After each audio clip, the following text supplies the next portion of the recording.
all science fantasy. All right. Welcome to episode 10 of the Without Equal podcast. I'm your host, Rob McQueen, joined by my co host, Chris Perry, and very thankfully, joined by a good friend of mine, Kim Metcalf. Kim is a current PhD candidate in the War Studies Department or War Studies College at King's College London. She has a ton of experience in Eastern Europe and is going to share some of her perspectives on Ukraine today. So, with that, I'm going to turn it over to Kim to give you guys a brief introduction to this incredible woman. Kim, it's all yours. Thank you, Rob, for that introduction. As Rob stated, I've been kind of traveling and living across the post-Soviet and the Baltic space for kind of the last 5 years now. So I studied at the University of Tartu in Estonia, and now I'm here in London. Kim, I think we have to like really not undersell your experience on this because remind me, your son's name is Sasha, correct? Yes, it's Alexander. Yes. Alexander. I call Okay. him Sasha. Yeah. Okay. All right. And so it's just amazing because you and him have just been cruising across Eastern Europe by yourselves, and that's just kind of amazing. Thanks. Yes. When I left the military in 2017, we did head to Europe and we went over to the Balkans. We spent a lot of time there. And then we eventually found our way to Estonia. We took some time off from Estonia, went to Iraqi Kurdistan for a while, and then came back to Estonia and now London. But yes, we do very much enjoy the travel and talking to people and really getting to understand other people's stories. Hey, Kim, real quick, touch on your military experience too, because I think it's important people understand, a lot of times that sensitizes you, specifically what you did, sensitizes you a little bit to cultures and ideologies and things that you encounter when you're, abroad. I am a former civil affairs officer. I served in the military for 10 years. And pretty much since I was lieutenant, even before I was a civil affairs officer, I was engaging with the local populace. I was in Tikrit, Iraq. And that's when I really got involved in reconstruction and governance. And I fell in love with it. I fell in love with getting to know different individuals and just kind of working alongside them. I mean, it was kind of ridiculous that somehow I was in somewhat of an advisory position because really I was learning so much from these men, the Tikrit Kata council leader and a PhD of history who was in charge of reconstruction for the entire province, or for the entire city. And so after that, that's when I knew I really wanted to be a civil affairs officer because at the time I was chemical to intelligence. And I decided to apply and I was selected. And then through that process, I actually had the opportunity to study Russian language more. That is an ever constant engagement of something I'm trying to improve on. But it enabled me to travel to Russia and then after that, travel to Ukraine on multiple occasions and then really build connections with Russians that I also met abroad and Ukrainians who I met abroad too, which is helping inform my understanding on the current situation. Yeah, Kim, I think that's a key part too, and we'll just dive right into it from there, is your feed on social and everything has probably been the most informative I've seen on kind of what's going on the ground. So, really, before we get into that, I think I kind of want to, from your perspective and really not the long road to war thought process that we all think of, like, how did we get here? But from your friends, both in Ukraine and Russia, I wonder, do you have kind of an insight into their perspective of how we got to this point? So not necessarily what's going on, but what brought us here. Because I bet there's probably a differing opinion between the two. I would say that from the starting with who I'm talking to in Russia, I would say that they didn't expect this. I mean, they certainly didn't want this. And it's the response has been incredibly difficult to like as a friend, like to kind of negotiate because it's heartbreak. You're listening to people that are completely devastated and see that their country is becoming isolated from the West and that their country is really doing this vile thing and they're not in support of Putin doing this. But at the same time, today, like a new ban came out that if you post anything on social media or a personal blog or anything, it's potentially 15 years in prison. So they are held hostage to Putin and this incredibly cruel regime. And I think from the Ukrainian perspective, perhaps they could have imagined that this was possible. Um, but I think, like most, I mean, no one really was indulging in that idea, at least from how I've encountered people. And what I can say now is just that they're incredibly resolved in fighting back Putin's invasion.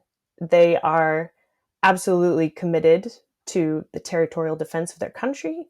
And as one of my friends put it, um, he said, "We'll be swimming in the Black Sea this summer." So, and Putin will know that. So there's a lot of confidence there, but still there's a lot of heartbreak, as you can probably see in the media right now. Uh, Putin's forces are and his bombs, essentially missiles. I think over 400 missiles have been used in Ukraine so far in 8 days, and they are leveling buildings, civilian infrastructure. This is a violation of international law and armed conflict. So, um, could I think Ukrainians, for example, and Georgians know what Putin was always capable of, just like they very much do in the Baltics. But nobody ever really wants to imagine that this scenario could come true. Yeah. No, I think an interesting. So there's. I kind of want to I want to unpack that a little bit because you hit two key parts to it. I think the first one, which is kind of mind blowing to me, is post on social media and 15 years in prison. Like that's bananas. And a Russian prison, from everything I've heard, is, and every movie I've ever seen, is the last place on earth you want to be. So that's a that's huge. And so it kind of understands that those initial protests that we saw in St. Petersburg, kind of at the onset of this conflict, is really going to be, we're not going to see much more of that, just because of the as heavy as Putin is coming down on his own people to kind of keep these things in wrap. And what I want is the second piece I really want to dive into, which I think is the most important for me, because as Chris and I were having conversations before this, we both, and Chris, I don't want to speak for you, so correct me if I'm wrong on the conversations beforehand, but at least I had that thought process that was almost the same thing of Ukraine, Russia, based on 2014, how quickly Crimea went, and the response from that. I almost had the opinion that Ukraine may have been impartial. Like they might have been like, hey, we're good. We don't really care where we belong. And I didn't really realize, and this is on me, especially being being very experienced in Eastern Europe. I feel like I missed the amount of resolve and identity that they have.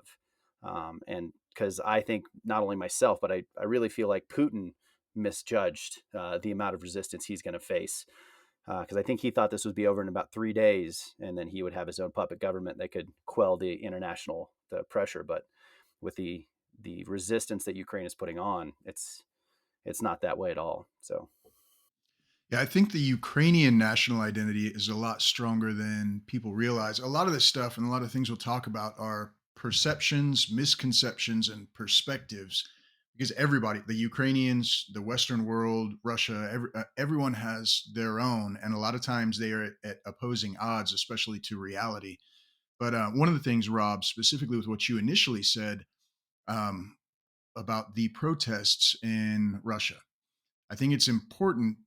We probably won't see a lot of them, but I think it's important to emphasize the significance, how significant those initial protests really were. Because speaking with a few friends who live over in that area, because there's a lot of social media backlash about, oh, Russian citizens, why are you not standing up for this? Why are you not doing something about it? Why are you not protesting like we do in the West? And the response to that from the people who live over there was, you don't understand. Like, again, perceptions and misconceptions is in the West, you protest and maybe nothing happens. Maybe the police arrest you and they throw you in jail. And worst case scenario, right? You spend a night in jail or something, let you go.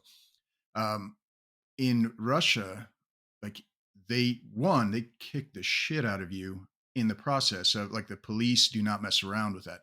They roll you up, you're thrown in jail. In worst case scenario, you're branded an enemy of the state or a political terrorist, in which case your identity and a lot of times, like for the perpetuity of your livelihood or even your families is marked by that. And so it's a significant burden that they are taking on. So the people who did protest did that knowing full well how the system operates over there. Like, they were knowing what they were getting into. So they felt that strongly about it. And I don't know how many protesters in the West would feel that strongly about anything to get up and subject themselves to that kind of potential, I mean, future lifetime of torment based on those kind of decisions. So that's a huge point there. And then additionally, yeah, is the perception of like the Ukrainian national identity. Again, in the West, a lot of people I've talked to, a lot of friends, and we have the people who haven't traveled a lot have a really bad tendency of doing this is they lump it all together, right? Like I know in group we had a joke, not a joke, but it spoke to the unawareness of the average person. We called it the country of Africa because people don't understand all the like the socio-economic, ideological, tribal factors that exist in like all the countries, all the tribes, and that's in the Middle East, everywhere we go. But the US is terrible about in the West, just in general, I think, or people who are not as well traveled making assumptions of that sort, right? That they lump things into categories. And I know, and myself included, I was telling you guys a story earlier.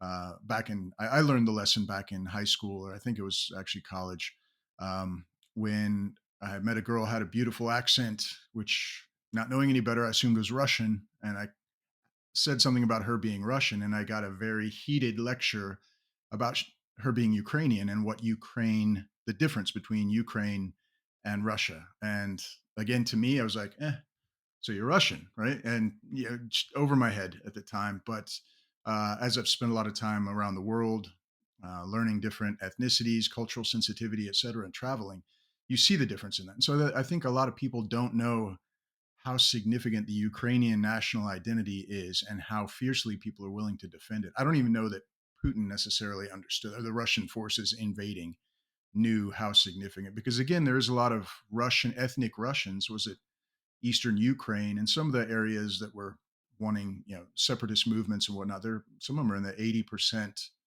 ethnic Russians that live in those smaller areas. And originally, I think we thought that's what this was all about. But then all of a sudden, they're on the far side of the Dnieper River, and they're going after Kiev and some of the major towns. So it escalated quickly. But I think everybody's perceptions and understanding of this is going through a change. And Kim, that's why I appreciate you being here to give us some more insight from someone who spent some time over there. Thank you. It is so complex. And I just want to kind of anecdotally like share a short story about some of my experiences over there and kind of how it relates to the complexity that we see now. So, when I first went to Russia, I had this idea of I will fly into Kiev and I will take the train to Russia. And the whole scenario that played out is a much bigger story. But kind of the point is, along this journey of trying to take just the train from Ukraine to Russia, I met so many people, and in this process, I met people who, typically speaking, and it was a pattern that I observed, and this is not like statistically proven, but there was a lot of people who the mom was Ukrainian and the father was Russian.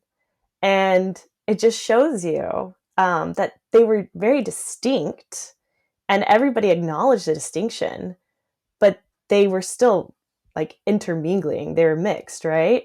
And I think that that's really important that to understand that a lot of Ukrainians have family in Russia. A lot of Russians have family in Ukraine. Recently, one of my friends who I met actually abroad in Greece, she lives outside of Russia now, but she always said she was Russian, and she is Russian. But a lot of her family on one side is Ukrainian, and she's sharing pictures of them now in a metro. Like this touches everyone. This is not something that is only touching Ukrainians, because Ukrainians have so many connections to so many people beyond their country. But when coming back to identity, there definitely is a strong distinction.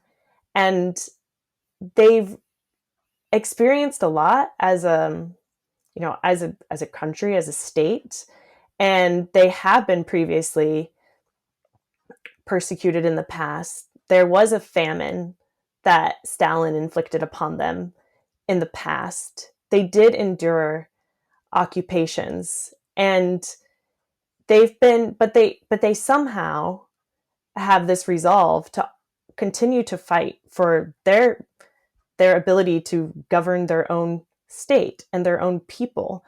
And that absolutely is the miscalculation that we're seeing now. And I mean, it is the most inspiring display of resolve, national identity, and just commitment to your location, right? And defending that. And a lot of people have kind of brought this up, so I'll just echo that is Ukrainians have had their struggles and the government's not been perfect and there's been corruptions, but they know what freedom is and they refuse to sacrifice it. So that's why we see people pushing back tanks with their own hands, right? And that's why my friends sent me a video of them in their village gathering all the donations and supplies that they can to get them to the soldiers on the front lines. Kim, on this kind of like national identity, and I think a big part of this, and you posted a pretty funny meme, which was about 98% of the women in the world have a crush on Zelensky, and there's nothing you can do about it. Like that's a fact. How much of this do you think sits on him? I think from a country in crisis, he's leveraged kind of a masterclass in leadership, but I really do wonder how much is he just at the top of this really strong national identity, or is he helping drive it forward in crisis?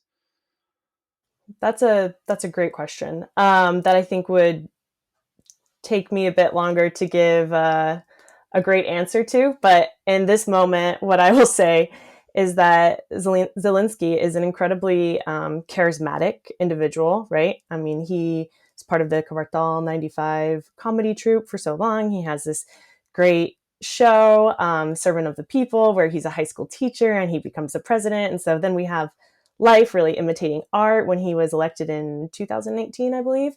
And he has been leading with a lot of charisma. I don't think he asked for this or expected this or wanted this, but there's a video I posted today or yesterday of the bombings of Babin Yar, and you see in that video just how you could tell just how hurt he was by this. And when I think somebody asked him like, how do you feel, and he was just like, that's Russia, and so I think he always saw this like separation between what could be a really aggressive state and the difference between them, Putin's Russia, and Ukraine.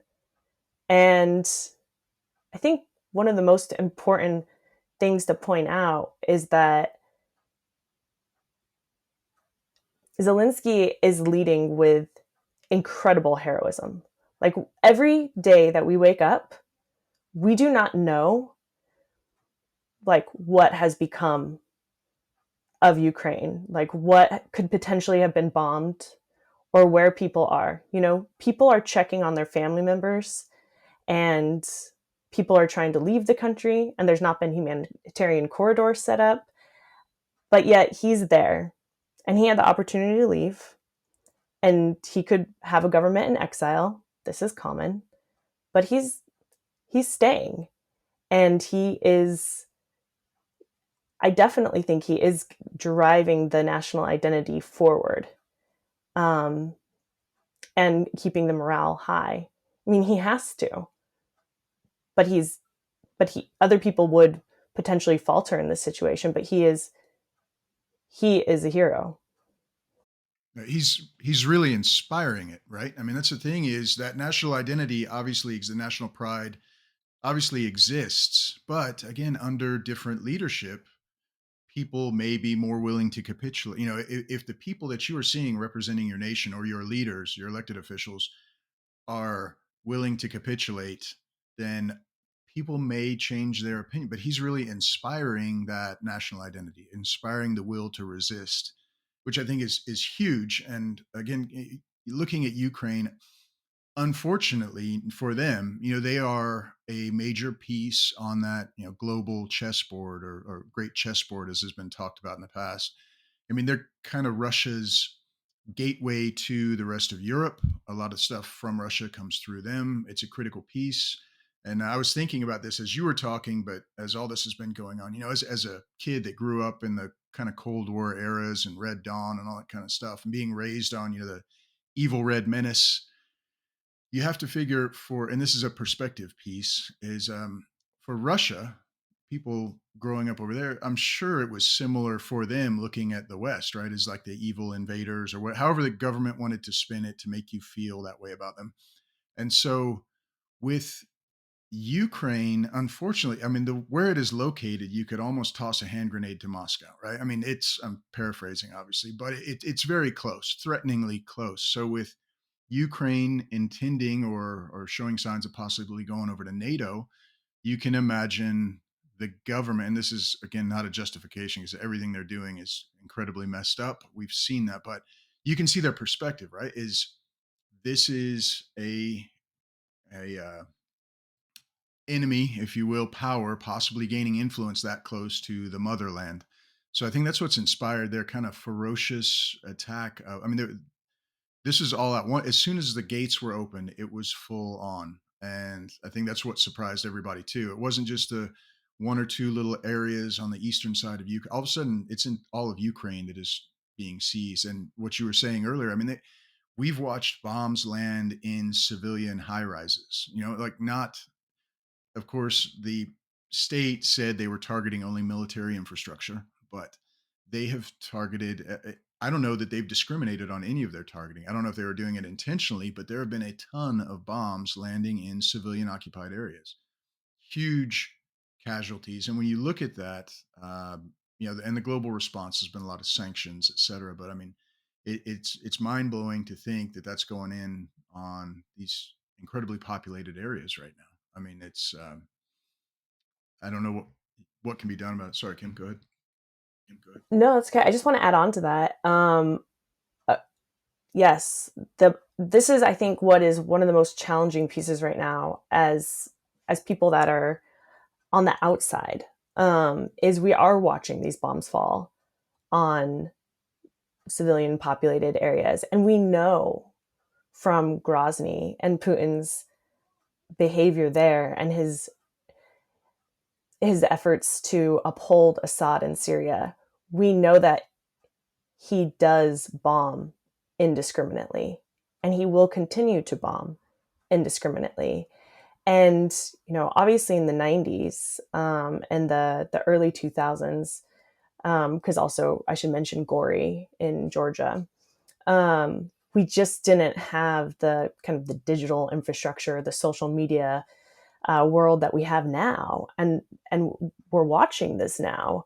And on one hand, I think it's really motivating the kind of collective consciousness to be involved, but at the same time, kind of it begs the question, like, are we doing enough?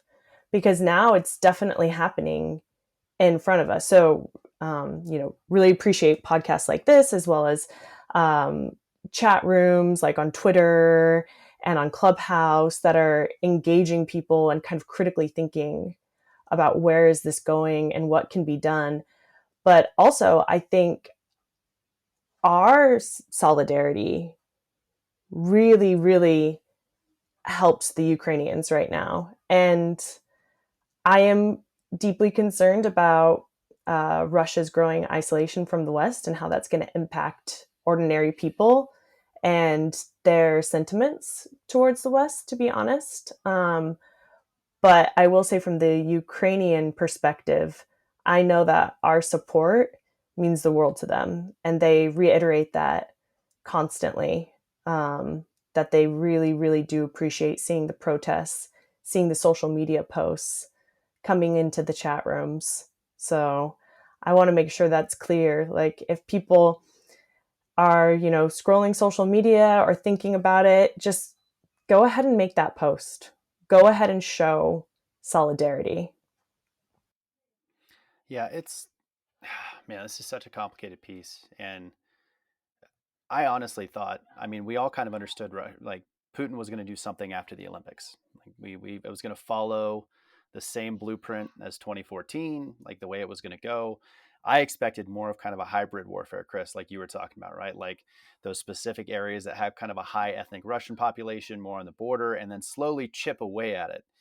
But this shift to massive conventional strikes and conventional warfare is kind of shocking, and I think all of us are a little bit put back. And I almost wonder, and this is a part too, and I just want to really hit on this before we kind of go down the line you just hit on, Kim, which is how can we, how do we continue to support the Ukrainian people as just random individuals, as the government tries to figure out what to do with Russia, and that's really where I sit is how did a world leader really believe that in this day and age they had enough power and leverage to execute a conventional strike? I mean, under a pretty soft guise and of authority.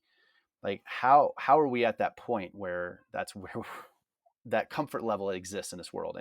And Putin generally, I would say, doesn't make miscalculations. So also, how did he miscalculate bad enough to where the world is shifting massively against him?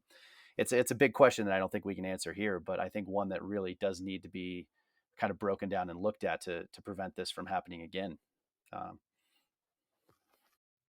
Part of it too that does come up though is some of the importance of social media. I think a lot of these miscalculations that we've seen throughout the years, North Korea comes to mind too, but leaders who are used to being able to control the narrative that their people hear, because and almost exclusively in sort of communist type countries, they get used to, like, they can make up facts, they can make up statements, and it becomes true because it can't be fact checked. And that happens, in a lot of areas that we've seen. But the problem is the rest of the world doesn't operate that way. Or areas that have free speech, access to social media, et cetera, you can start to make some decisions for yourself. And so what happens is these people overstep there, but because we've seen it with the bombing of the civilian areas, the Russians just keep saying, tell a lie long enough and it becomes a truth sort of thing. I think they've operated on that before. Of yeah, we're only targeting military infrastructure. Boom, an explosion in a civilian area. Nope, we're only targeting military infrastructure. Boom, another one. And at a certain point, you can't stick to that narrative, but they seem to desperately try to. And I think it's because they're used to being able to control the narratives of the populations that they watch over. However, when you start dealing on the world stage, you can't get away with that kind of stuff. So I definitely want to respond to two things. First of all, with the controlling the narrative, I think this piece is really, really crucial right now. And we're really watching it unfold before our eyes. Like, as I said, I've met a lot of people who kind of have this integrated kind of coexistence between Russia and Ukraine. And I'm seeing a lot of posts from Ukrainians on Instagram stories, because that's where a lot of this conversation is happening and getting highlighted, saying, look at the bombings. This is for my friends who are Russian who do not believe that this is happening. So they might not be able to post in the upcoming future, but we can still get out the truth so that people at least know what's going on. And two more points to, I think, what Rob was saying too, is as far as in response to how did we get to this point, this is actually the question that concerns me most. And I know we can't not solve it right now, but this is what everybody needs to be talking about, because this is what we need to get ourselves out of. We are being held hostage as a world, as a collective, to watching one man and some of his henchmen indiscriminately bomb civilians. And this isn't the first time. Why does this keep happening? And how do we get it to stop? This is so important. And asking Russians to overthrow their government is not the answer. We have to do more. And I'm not advocating for increased conflict or World War III, but I'm telling you that if we don't stop this now, somehow it will continue. So I just want to make that point, because I feel like people really want to believe that it's not happening. Like, I've actually received so many interesting perspectives in my inbox of this is a hoax potentially. It's not a hoax. I'm talking to people there. They're sending me videos. This is real. There's journalists on the ground. This is not a hoax. And the Russians that I'm speaking to also do not believe that this is a hoax. At this point, they've received the information and they know that this is real. But that doesn't mean everyone in Russia has received the information, of course, because Putin still has the ability to mislead them. But we do need to move forward with ensuring that airstrikes do not continue on innocent people, and that the world isn't saying, well, I'm so afraid of World War III. I'm so afraid of nuclear warfare that I can't even challenge this one man. He doesn't even have that much real power. We've just given it to him through Yeah, fear. Kim, That's I the think that's issue. exactly it. Yeah, Kim, I think that's exactly it.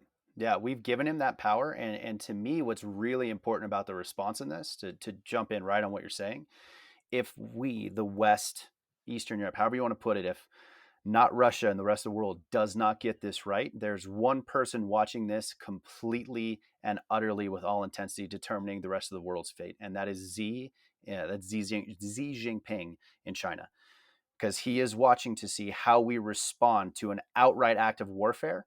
And then he's going to look directly at Taiwan and try to determine how to go forward. And I think that's probably the most immediate response. Like, it's not going to be whether Russia does this again. It's going to be, how does China take the lessons learned from this and pursue their international goals? And that terrifies me. I'll be completely honest. Absolutely. And it should terrify you. And I will say that I've been pretty firm with my posts as you've seen them. Permission was granted for this a Yep. long time ago. Permission was granted in Gori in 2008. Permission was granted in Ukraine in 2014. Yep. And permission was granted when Putin joined forces with Assad overtly with a military intervention in Syria in Yep. 2015. So this has been going on for a while, and I think we have to take some responsibility for that, and we need to take it on. And if people want perspective of really how serious this threat is, and I'm not trying to encourage you to do doom scrolling or anything like that, but just real perspective of people who live with this threat in their backyard every single day. It's in their collective histories and their collective traumas. Really go on Twitter and find the leaders of Estonia, Lithuania, Latvia, the exile government of Belarus, Swedish government, Norwegian government, Finnish government. They know how real the threat is. And they know what he's capable of and that he won't stop. So I encourage people to educate themselves on it. I'm doing a lot of posting with links attached for that very reason, because I'm really not the expert. I'm just following a lot of really outspoken, intelligent people with the background on it, right? Yeah, and it's interesting too. This struck me the other day of how quickly the world. I know in the states, especially, it seems to be people throw around the terms of the Nazis. Anytime your barista gets your coffee order wrong, they're ready to say that somebody is a Nazi, or throw these words out that they really have lost reference for. But this is you know comparable to the invasion of Poland with an unprovoked. We want more living room. We want more. Like, this is and it started with. I wanted to get your opinion on this too, Kim, of the atrocities. I mean, I remember hearing early on Putin was claiming genocide against ethnic Russians in eastern Ukraine. Like, I heard that from multiple sources. I couldn't believe that it was real. I'm not an expert on the situation. I assumed it was totally fake just because of my assumptions on Russia and the intent to wage war. But I don't know if you have any insight on that, because again, it was he used a provocation as a made up provocation to get the people behind him to go to war. And then, with the full intent of knowing what he was doing well ahead of time, he just needed an excuse to do it. So he made one up. That's my opinion, but I don't know what your thoughts are on that. That's a great question. That deserves to be addressed here. So Putin is calling this invasion a not a war, but a special operation. And it's, I mean, I think the idea is that that's supposed to mean it's kind of limited in nature, right? um but it's obviously a full-on invasion and a full-on war. But you can't, the media in Russia as is cannot even mention the word war. They literally have to say special operation. And it was absolutely developed on false pretenses. And I really get, okay, I should say two things here, because the Russian speaking Ukrainians who perhaps were more, we can say, complicit. I mean, I don't think they wanted the conflict in eastern Ukraine either. I don't think that's a fair thing to say. I think they've been held hostage to a really terrible situation. But those people, if there was any sense of, Russia's looking out for me, Russia's protecting me, they do not feel that way anymore. And there, this is this is really just out of Putin's playbook, right? Like, this goes back to bombing buildings in Russia and blaming it on Chechen separatists. He's done this before. So this is how he starts things. And I think that we have to be on the lookout for more provocation by Putin's government in Russia, right? And we have to be on the lookout for these internet trolls who are trying to integrate racial issues into the narrative right now to just sow discord. Um, there are tools now, like the DFR lab with the Atlantic Council is just one off the top of my head, that really debunk a lot of these myths and expose people to Russian Telegram channels that try to lead people into these traps, essentially. So, if you hear about Ukrainian prejudice or attacking of any kind of people, whether that be Russian speakers or international students, I would really ask you to double check your facts as we move forward through this.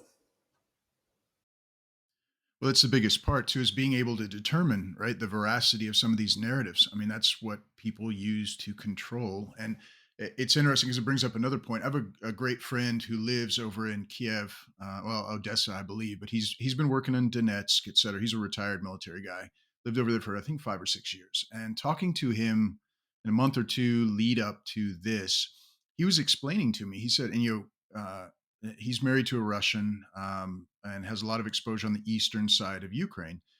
And he said specifically to your point earlier about the people's feelings, uh, they've done a very good job of controlling the narrative of what they see regarding the outside world. And their perspective was, and this is a direct quote, I'm not kidding, from one of the, I don't know if it was Russian or Ukrainian on the eastern side of Ukraine, was what are the Americans going to do? They don't even know what bathroom they need to go into.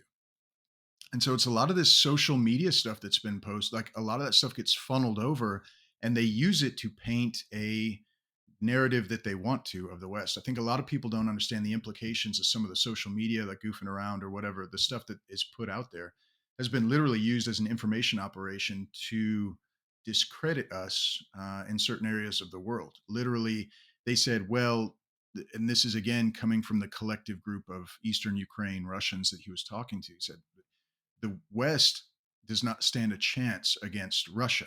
That's their perception. So they are more willing to side with the Russians. And again, this was pre-invasion, pre a lot of these atrocities, but changing the mindset of the people on the ground was a huge piece of this operation. You know, they were more willing to accept Russian. Some of them were actually, according to my friend, actually looking forward to the Russians moving in because the Russians, with them, their perception was with them, you know where you stand, everything's straightforward, and and Russia is the larger power in that area. Nobody, NATO and the U.S. cannot stand toe to toe with Russia, so they would rather have Russian influence where they were at. And I think a lot of that, of course, I haven't talked to him since all this has been going on. He's been hard to get hold of, but I think a lot of those perceptions have probably changed.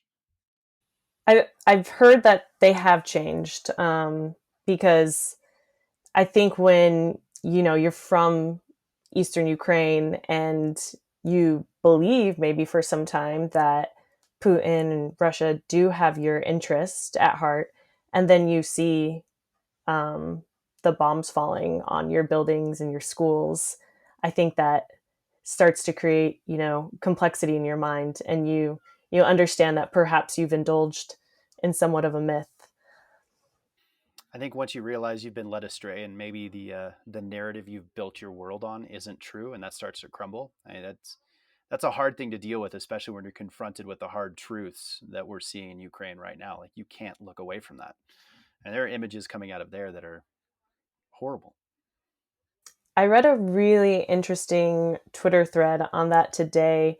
And I tried to kind of like frame it or title it when I was speaking with some other friends about it as the narrative dissonance with reality that the Russian soldiers are facing right now. Because this thread really walks through kind of Soviet mythology and Russian mythology on, if you go in and you're liberating this space, you will be greeted as liberators, not occupiers. And now these soldiers who were, told that they were going to be on a training mission, and now they're invading and they're going to be greeted appropriately.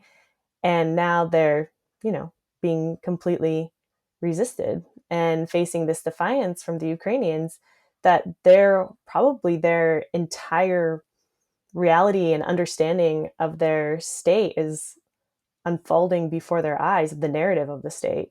So Yeah, and with the logistical issues that the Russian army is suffering right now too. I've been seeing nonstop videos on every kind of real platform that there is of Russian BTRs on the side of the road run out of gas, and the Ukrainians are stopping, offering to tow them back to Russia. Or I mean, I've seen every version of this. It's hilarious. But again, I mean, a lot of them they infilled with 3 days supply of food and gas, and this has been going on for much longer than that now. And the logistical trains, I don't know if they have not caught up, was not planned for, have been sabotaged. I don't know what it is, but there's a lot of Russian forces out there that are probably questioning the effectiveness of their military right now. Well, and just imagine going into a city of 3 million people expecting to go into Kiev and have it handed over to them, now facing a heavy resistance in a major, major city structure. Like that's a unbelievably complex and dangerous military operation. And to not be prepared for it in the long term is like, that's hard. That's got to just be a morale killer. I really do wonder what the current state of the Russian military is on the ground. I would imagine that their morale cannot be very high. And I am incredibly impressed personally by the resistance that the Ukrainians have put up. But I do want to reiterate, especially assuming that this audience, your audience, is Americans, is that I still have a lot of concerns. Oh, yeah. Do not let the inspiring information campaign of the Ukrainian military and the charisma of Zelensky lead you astray, in the sense that if we do not have a way to protect the air Yep. and Russia can continue to bomb indiscriminately, it's been 8 days and I think it's 426 missiles of sorts. It doesn't matter how strong a resistance is if everything is turned to rubble. No, I mean, sure they can go on, but there's going to be a lot more death. And I mean, I'm sure they will find ways to hide and ways to survive this. But for us to say that this is somehow okay by being complicit with it and by being silent on it and not taking stronger action, I think is a violation of our humanity. And Yeah. I don't see how we can just do nothing here. I I don't think see, what's interesting. oh, I was going to say, I don't see how we just did nothing, in many other conflicts too, like Syria and Yemen, to be honest. Like we really failed these states as a collective. I'm not just saying from an American perspective. I'm talking about Europe. I'm talking about Arab states too. But I'm saying as humans, we're failing. if we continue to watch them get bombed. Well, I think the response too, and this is an interesting piece because what you said is incredibly important in this thought process. When the president of the United States says, "Hey, we have to wait a few months to see if the sanctions work," you're basically saying, "Okay, well, we're going to give it a few months and see what happens." And that to me, I agree with you. At this point, and everything I've seen, I think is unacceptable. But on the other side of it too, if we look at like where Ukraine is at and how effective Zelensky has been, we're also pretty much one well-timed missile strike away from their entire narrative around Ukrainian resistance crumbling because Zelensky is the face of it and he is driving it. I mean, I think there's a few. I think you've got Vladimir Klitschko that's on the other side of it, the former Miss Ukraine, Miss Universe. She's on the other side of that kind of narrative and push. They've done a great job with media, but a well-timed strike is, and that is continually going, will have a massive effect on the Ukrainian like kind of morale and resistance. And the morale right now is probably the most important thing. Right. And conventionally, empirically, it is an unwinnable war. The Ukraine military against the Russian military, it's an unwinnable war. And a lot of people are talking about, well, if the Russians occupy, then the guerrilla war will kick in and they'll never survive. But you realize the countless loss of lives that will happen between now and then. And again, when we have an opportunity, everything we do that lengthens the war or does not bring it to a sooner conclusion is costing lives. Yep. Yep. Oh man, this has been a really good conversation. I'm trying to think of that was kind of almost a very good tie up at the end there. Uh, Kim, what else? Like we've kind of hit you with a few questions. Is there anything as we kind of wind this conversation down? Is there anything that you really haven't had a chance to say or want to say about this conflict? I think this is your time. Yeah. Thank you so much for giving me the opportunity to discuss this and to discuss it with sincere support for the Ukrainian resistance, as well as for empathy towards the Russians right now and what they're dealing with, and acknowledging that this is Putin's invasion. I want to I want to kind of close this up with saying that if you want to donate, I think the Ukrainian army, just donating to directly with them is one of the best things that you can do. Of course, there's so many other charitable organizations and donations, and if your church or your local community is organizing something, go for it, do it through them. But if you really just don't know where to turn, I would say the Ukrainian army is a great place to support them. And I would also encourage you to consider donating to Medusa. It is an independent journalism outlet that has access to the Russian population still. And you can follow them on Twitter, learn more about them. You can subscribe to their newsletter. But I am definitely concerned about increased isolation and growing anti-U.S. sentiments. And I think getting the truth to all people is one of the most important things that we can do for the preservation of our values around the world. Now, I just want to say thanks for everybody tuning in. This has been I mean, it's obviously a developing situation, which is why we wanted to address it now as we could. Also, Steve says hello to everybody. He couldn't make it for this particular show, but he'll be on the next one. Hopefully, this is the only one we do about this because hopefully this thing's over and done with tomorrow, and that would be the best case scenario. I don't think it's going to be, but the other part I wanted to address too is as we talk about, we say Russian a lot. Um, there's definitely a differentiation between the Russian state and the Russian people. And I think the Russian state would agree to that. There's very little humanity involved with the actual Russian state. So when we talk about it, we're talking about the actions of the government. The Russian people, all the Russian friends I have are wonderful people, and they have very little influence over what can be done in some of these situations. I think we've addressed that in here, but I also feel like we'd be remiss if we didn't. I know so many wonderful Russian people who are appalled with what is going on by the actions of their government. So I just want to send a lot of love to everybody out there. And again, thank everybody for tuning in. Appreciate it. We love your support. Thank you. Thank you so much for tuning in. Kim, thank you for joining us. It's a pleasure to have you on all the way from London. We'll definitely do this again soon, hopefully about a topic other than the conflict in Ukraine, as Chris said. But thank you for tuning in to the Without Equal podcast. I will drop a link to Kim's social if you want some good on the ground information. She's absolutely killing it. And I'll drop that link in the show notes there. So thank you very much and take care. Cheers.